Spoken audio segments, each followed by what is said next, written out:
ভারতের কাছে রাস্তা কিন্তু এখন খুবই কঠিন, খুবই একটা কঠিন রাস্তা। ভারতের যদি ডব্লিউটিসিতে কোয়ালিফাই করতে হয়, তাহলে ভারতের 7টা ম্যাচের মধ্যে ন্যূনতম 6টা ম্যাচ জিততে হবে। 7টা ম্যাচে 6টা জিততে হবে। আর খেলা কাদের সাথে আছে?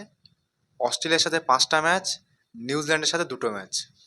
নিউজিল্যান্ড, মনে আছে নিউজিল্যান্ড টিমকে? এই সেই নিউজিল্যান্ড যে কিন্তু আগের বার ডব্লিউটিসি দৌড় থেকে আমাদের বাইরে করে দিয়েছিল। ডব্লিউটিসির কাছে গিয়েও আমরা কাছে যেতে পারিনি, হোয়াইট ওয়াশ করে চলে গেছিল। আর সেই নিউজিল্যান্ডের কাছে হারায় কিন্তু বিরাট কোহলি, রোহিত শর্মা, রবিচন্দ্রন অশ্বিন তাদের ক্যারিয়ার শেষ করে দিয়েছিল বিসিসিআই বা গৌতম গম্ভীর। বিসিসিআই বা গৌতম গম্ভীর কেন বলছি? কারণ এখনো স্পষ্ট নয় যে কে বিরাট কোহলি, রোহিত শর্মাকে, রবিচন্দ্রন অশ্বিনকে বাইরে করেছিল।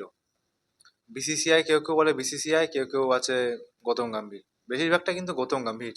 কারণ গৌতম গম্ভীর কোচ হওয়ার আগে কিন্তু এরকম কোনোদিন কেউ দেখতে পায়নি। গৌতম গম্ভীর কোচ হওয়ার পরে কিন্তু বিরাট কোহলি, রোহিত শর্মার উপর কিন্তু অনেক কোশ্চেন মার্ক উঠেছে, অনেক কিছু হয়েছে, অবসর দিয়ে দেওয়া হয়েছে। গৌতম গম্ভীর হয়তো হেড কোচ না হলে হয়তো বিরাট কোহলি, রোহিত শর্মা এখনো হয়তো টেস্ট খেলতো, কিন্তু এখন আর কিছু করার নেই। নিউজিল্যান্ডের কাছে হারের পরে কিন্তু গৌতম গম্ভীর বিরাট কোহলি, রোহিত শর্মাকে অবসর দিয়ে দিয়েছিল। অন্যান্য দেশে, বিশেষ করে অস্ট্রেলিয়ায়, অভিজ্ঞ প্লেয়ারদের উপর বেশি ভরসা করা হয়। অস্ট্রেলিয়া বোর্ড জানে যে তারা আসল সময় ভালো পারফরমেন্স করবে, কিন্তু আমাদের ভারতীয় ক্রিকেট বোর্ড 35 বছর বয়স হয়ে গেলে কোনো প্লেয়ারের তাদেরকে জোর করে অবসর দিয়ে দেয়। যাই হোক, আসল কথায় আসি। এই যে ভারত শ্রীলঙ্কার কাছে হারলো সেকেন্ড টেস্টটা, এটা কিন্তু ভারতের জেতা উচিত ছিল। ভারত জিতলে বাংলাদেশকে টপকে 4 নম্বরে চলে যেতে পারতো, কিন্তু ভারত সেকেন্ড টেস্ট ম্যাচটা হেরে গেছে। বহু বছর পর কোনো একটা টিম আবার দেখা গেছে যে ফলরান খেয়েও ড্র করে দিয়েছে। আর এই ড্রয়ের পিছনে লুকিয়ে আছে কিন্তু শ্রীলঙ্কার জয়, ভারতের হার। শ্রীলঙ্কার কিন্তু মেন প্লেয়ার খেলেনি, মেন ব্যাটসম্যান খেলেনি। শ্রীলঙ্কার main top order batsman Nissanka, Kamindu Mendis এরা কিন্তু খেলেনি। এরা খেললে কিন্তু হয়তো ভারত প্রথম টেস্টটা জিততে পারতো না। শ্রীলঙ্কার বোলিংয়ের কথায় আসলে কিন্তু সমস্ত নতুন মুখ, অভিজ্ঞ বোলার নেই। ভালো টিম খেলালে হয়তো ভারত এই যে সিরিজটা এত সহজভাবে জিততে পারতো না, আরও কিন্তু কঠিন হয়ে যেত ভারতের জেতা। কিন্তু ভারত একটা ম্যাচ জিতেছে, সেকেন্ড টেস্টটা জেতা ম্যাচ ছিল, ভারত জিততে পারেনি। শ্রীলঙ্কা ড্র করেছে, ড্রয়ে কিন্তু শ্রীলঙ্কার জয় লুকিয়ে আছে, আর ভারতের কিন্তু হার। ভারতে যদি জিততে হয় এখন ডব্লিউটিসিতে কোয়ালিফাই করতে হয়, তাহলে কিন্তু ভারতকে 7টা ম্যাচ 6টা জিততে হবে।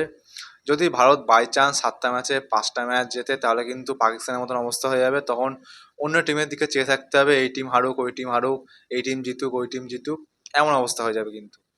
আর 7টা ম্যাচের মধ্যে 5টা ম্যাচ জেতা কিন্তু একটা, কি বলবো এখন, অত সুন্দর সোজা না। নিউজিল্যান্ডের সাথে নিউজিল্যান্ডের ঘরে 2টো খেলা, তারপর অস্ট্রেলিয়ার সাথে খেলা। অস্ট্রেলিয়া কিন্তু পুরো কনফার্ম যে ডব্লিউটিসি খেলবে। তারপর সেকেন্ডে আছে সাউথ আফ্রিকা, থার্ডে নিউজিল্যান্ড। এরা এখন কামড়াকামড়ি করছে কে যাবে।